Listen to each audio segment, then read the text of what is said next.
नमस्कार आपण मानक स्वागत आर के अनुचिंता डायरेक्ट यूट्यूब चैनल एठारे मु नहीं आसी सुंदर सुविचार सहित प्रेरणादायक कथा जहाँ आमर दिनटी को सुंदर करिवारे सहायता करिवो। तेणु भिडियोटी को शेष पर्यंत देखंतु और आशा करुछि आपण मानक निश्चय पसंद लागिवो। तेबे चलंतु आज सुविचार आरंभ करिवा। सत्य और सदाचार केबे भी पुराना हुएनी। भल कथा कहिबा मध्यरे एक पूजा अछि।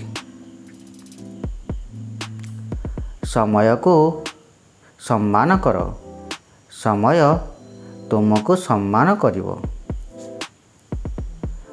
मनरे स्वच्छता हेले जीवन रे शांति आसे। परिश्रम केबे वृथा जाए नहीं। क्षमा करिबारे जे शक्ति सेथिरे अछि मानवता।